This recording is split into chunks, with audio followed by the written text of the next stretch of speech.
Hello दोस्तों, तो कैसे हैं आप लोग। उम्मीद करते हैं कि अच्छे होंगे।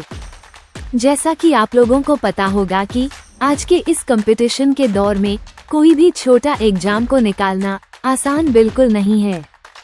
अब वो समय गया जब स्टूडेंट्स बिना कॉन्सेप्ट के रट के अनेक सेट मार के एग्जाम क्लियर कर लेते थे, लेकिन अब स्टूडेंट्स ये तरीका अपनाकर कभी भी रिजल्ट नहीं ले पाएंगे, क्योंकि पिछले कुछ सालों में क्वेश्चंस का पैटर्न इस तरह बदला है कि जब तक स्टूडेंट्स को हर एक टॉपिक का कॉन्सेप्ट नहीं पता होगा तो उनसे क्वेश्चंस नहीं बनेगा।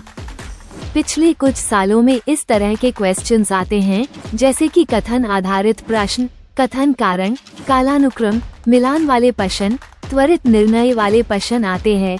ये सारे प्रश्न मिलाकर पूरे क्वेश्चंस का लगभग 80 से 90% होते हैं। वहीं हल्के और नॉर्मल क्वेश्चंस मात्र 10 से 20%। पहले नॉर्मल और हल्के क्वेश्चंस 80 से 90% आते थे, वहीं हार्ड क्वेश्चंस 10 से 20% आते थे। लेकिन आज विपरीत परिस्थिति है।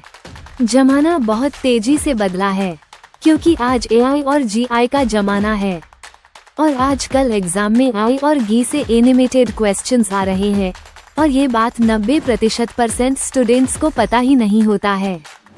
अगर आज के समय में छोटे से लेकर बड़े एग्जाम तक को क्लियर करना चाहते हैं तो आप कोई भी टॉपिक को कॉन्सेप्ट के साथ पढ़कर आई की सहायता से क्वेश्चंस की प्रैक्टिस करें।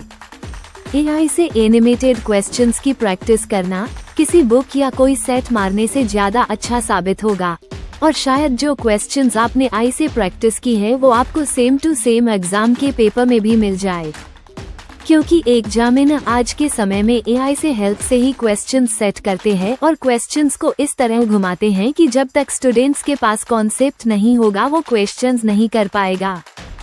आमतौर पर ये बातें टीचर अपने स्टूडेंट्स को नहीं बताते हैं, क्योंकि सभी टीचर को अपना अपना बुक सेल करना होता है। और अंत में यही कहेंगे कि आज के समय में सक्सेस की सीढ़ी चढ़नी है तो ये सेट प्रैक्टिस को छोड़कर कॉन्सेप्ट पे ध्यान देकर एआई और जीआई से एनिमेटेड क्वेश्चन से प्रैक्टिस करें। जय हिंद।